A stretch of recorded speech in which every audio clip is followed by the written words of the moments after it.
नमस्कार, मी जितेंद्र भांबरे ओमसाई क्लासेसच्या माध्यमातून पहिले लेसनचं महत्त्वाचं लेक्चर घेऊन आलो आहे. त्याच्यातला पॉईंट आहे डिटर्मिनंट आणि आपण डिटर्मिनंट अभ्यासणार आहोत.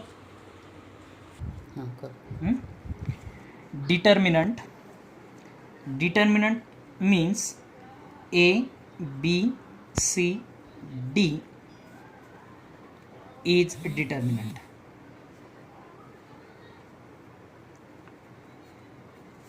डिटर्मिनंटमध्ये या ठिकाणी A, B, C, D हे जे होरिझेंटल आहेत तर हे होरिझेंटल रोज आहेत.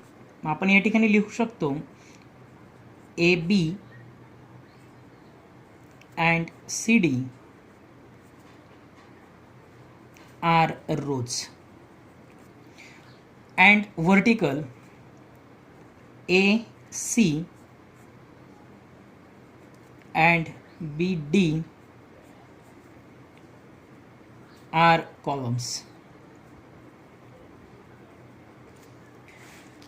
ज्यावेळेस आपल्याला डिटर्मिनंटची व्हॅल्यू काढायची असेल तर त्यावेळेस आपल्याला A, B, C, D हे दिलेलं असेल आणि यावरून आपण क्रॉस मल्टिप्लिकेशन करून म्हणजे A into D minus B into C is the value of determinant.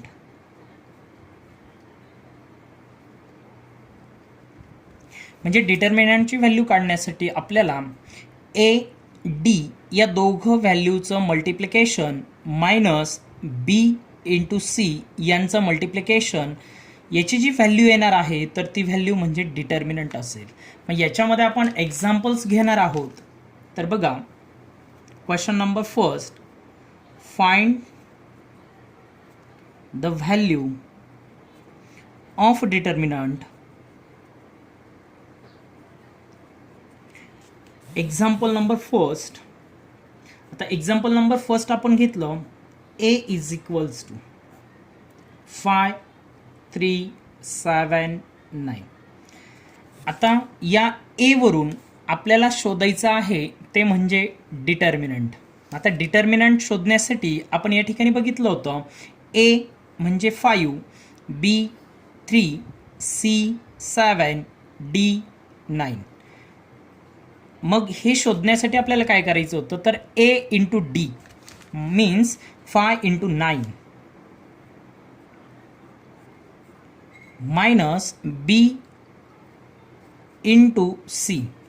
B into C means 3 into 7 is equals to 9 5 जा 45 minus 7 3 जा 21 is equals to 45 minus 21 is equals to 24. 24 is the value of determinant. Second example आपण या ठिकाणी घेणार आहोत. याच्यामध्ये बघा, n is equals to -8 -3 2 4 is equals to -8 into 4 -8 into 4 minus -3 into 2 -3 into 2 is equals to plus minus 8 4 जा 32 minus minus plus 6 is equals to minus 32 plus 6 is equals to minus 26. Third example आपण या ठिकाणी घेणार आहोत. B is equals to 2 in root 3 9 2 3 in root 3 is equals to A into D means 2 in root 3 into 3 in root 3 minus 9 into 2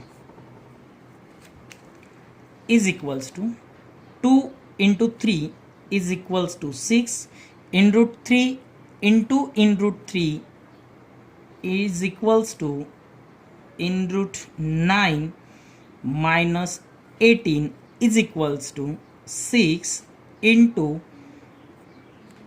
in root 3 is equals to 3. In root 9 is equals to 3 म्हणजे या ठिकाणी 9चं square route हे 3 आहे minus 18 is equals to 6 into 3 is equals to 18 minus 18 is equals to 9. या ठिकाणी आपण बघितलं determinant काय असतो तर ABCD रो आणि कॉलम याच्यामध्ये दिलेले नंबर हे डिटर्मिनंट असतात. याच्यामध्ये जे हॉरिझॉन्टल असतात ते रो असतात. याच्यामध्ये first row AB, second row CD and जे व्हर्टिकली असतात ते कॉलम्स असतात. AC and BD are columns. याच्यामधून आपल्याला ज्या वेळेस व्हॅल्यू काढायची असते डिटर्मिनंटची त्यावेळेस A into D minus B into C is the value of determinant. म्हणजे A इंटू D आणि B इंटू C यांचं मल्टिप्लिकेशनचं सबट्रॅक्शन्स हे डिटर्मिनंटची व्हॅल्यू मिळते.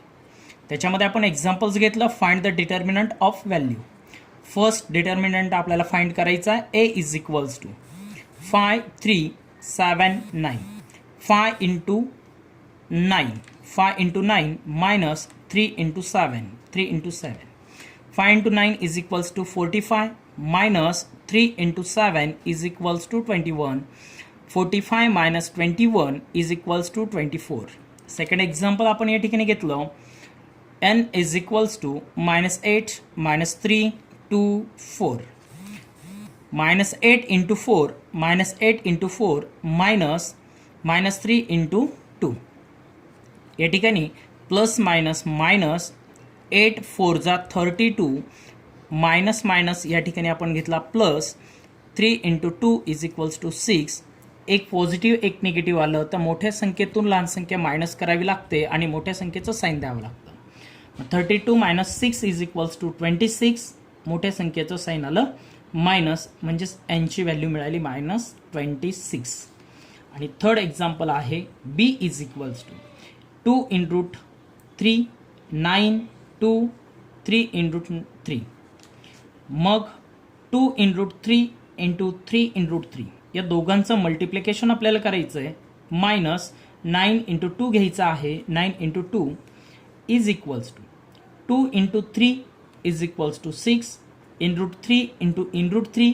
3 3 जा 9 रूटमध्ये आलेला आहे minus 9 into 2 is equals to 18.